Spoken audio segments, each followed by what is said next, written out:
For more Magic the Gathering resources, check out my friends at paperchampion.net and Kitchen Table MTG. Okay, this is Tao with the MTG Forge, and today I'm going to be going through the green cards that I've selected. Now, again, if you have any suggestions for green cards that you think might work, let me know. If you think that some of these are garbage, then for sure let me know, because they might be. And if you think some of them are must-keeps, then let me know as well. And just so you know, the cards will also be listed under in Cube Tutor, and the link is going to be in the description there. So check it out and let me know what you think. So these are the cards I've selected. Kithkin Daggerdeer. Okay, I like Kithkin Daggerdeer mainly because it has a reusable activated ability. Okay, but Predator's Howl. Okay, so being able to put a bunch of tokens onto the battlefield is pretty nice. Squirrel's Nest. Okay, again, being able to put tokens on it fits with our token strategy. Okay, Savalia's Charge. Okay, again, fits with our token strategy. Fairgrounds Trumpeter.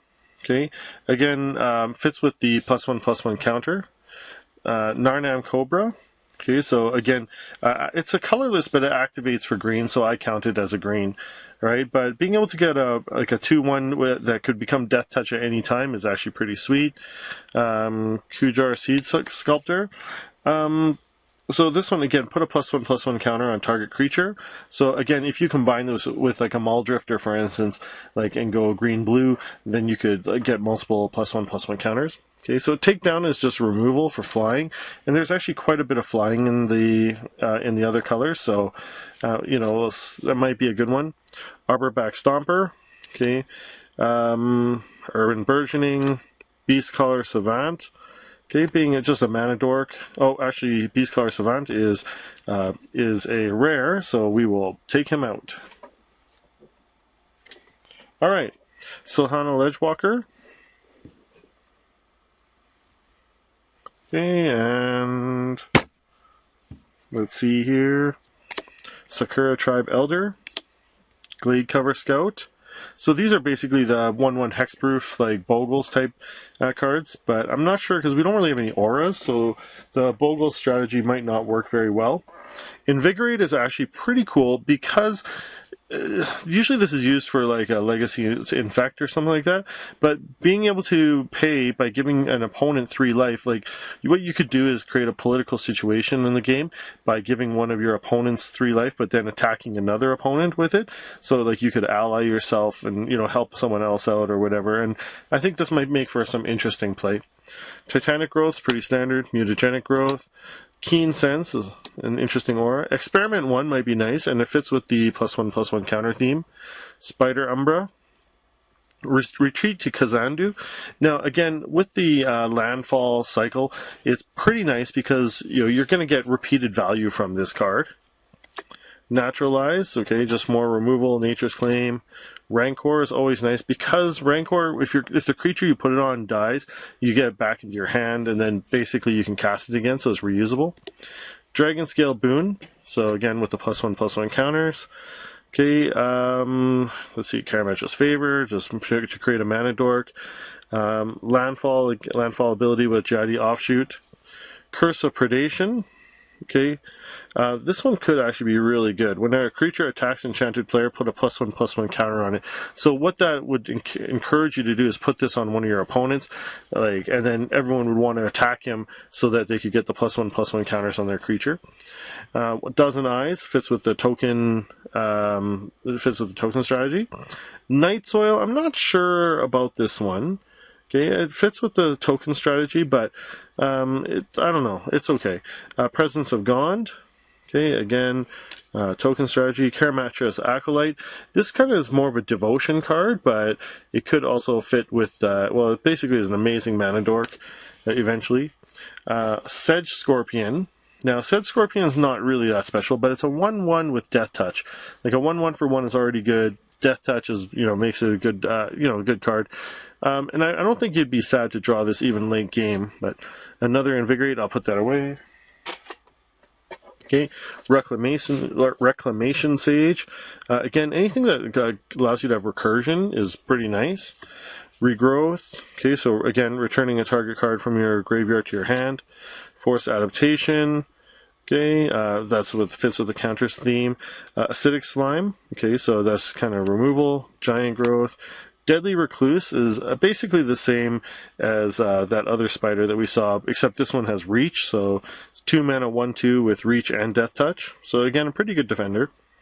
Spore Mound. Okay, so this is whenever a land enters the battlefield under your control. So basically, landfall creates a sapperling, so that's pretty good. Lifecrafter's Gift fits with the counters. Okay, so put a 1/1 counter on target creature, then put a +1/+1 counter on each creature you control with a +1/+1 counter on it. That's, pretty good. Fangren Marauder is, again, so you get 5 life for playing him. Carapace Forger, because we have an artifact theme in our deck, Carapace Forger might be, pretty good value town, because it's likely that you could actually get like 2 or more, or 3 or more artifacts in the battlefield. Maul Splicer is just value, but it's expensive, so 7 mana, but you put two 3/3 golems, so you get basically 3 creatures out of it. And then golem creatures, you have Trample, so that's okay. Strangleroot Geist with Undying is graveyard recursion and +1/+1 counters. So there's a lot of stuff that's fitting with our themes.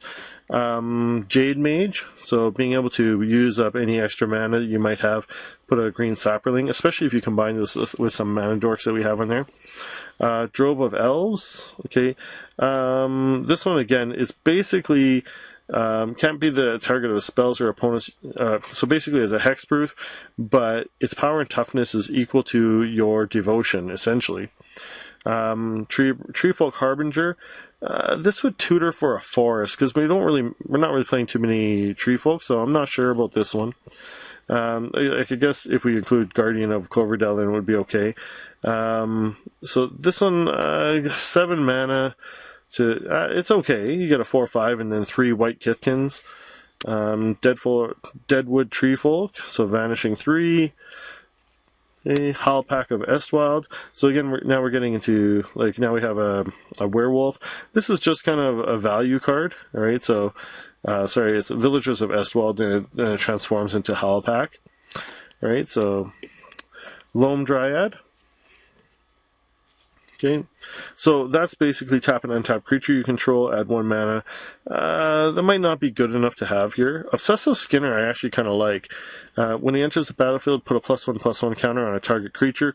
If you have Delirium, you put a +1/+1 counter on another target at the beginning of each opponent's upkeep. So if you're playing 4 on 4 mana, right? Then if you're playing 4 players, that's 3 upkeeps. You can basically add 3 counters every cycle of turns, which is really amazing. Noose Constrictor is a pretty good card. You can discard cards to give him +1/+1, so you can attack with him. If he gets through, it could be a finisher, even if you just happen to have cards in your hand. Groundskeeper basically allows you to return land cards from your graveyard. I don't know if that's any good or not in what we're building. Hermit of the Natternals. Okay, just again, when an opponent casts a spell during your turn, draw a card. So it's just, card advantage and then can flip them. Okay, Lambhold Pacifist. Okay, at the beginning of your upkeep, if no spells were cast, you flip her. Okay, and then just flip her back. So just some value down. Palaka Worm is actually amazing. It's that's really a finisher. A 7/7 for 7 with trample, and it enters the battlefield. You get 7 life. When it dies, you draw a card. That's just a great card. Eternal Witness. So again, I think I may have had one earlier. I'll have to double check, but I won't double up anyways. River Boa. Okay, regenerate with a 2/1 for 2 with Island Walk and Regenerate. Okay, Groundswell. So just a nice, maybe a surprise type of attack that you can do on your opponent. Sylvan Scrying, basically mana acceleration is pretty good. Nest Invaders, okay, so again, fits with our, it's a 2/2 for 2, but then you get an Eldrazi spawn that can later tap for mana as well, so it's pretty good. And Vines of Vastwood, which would allow you to make one of your creatures hexproof, and also then give them +4/+4. So anyways, those are the cards I selected for green. If you have suggestions, let me know for sure. I'll have these posted into the Cube Tutor list. So take a look there and let me know what you think. Thanks for watching, and I'll see you next time.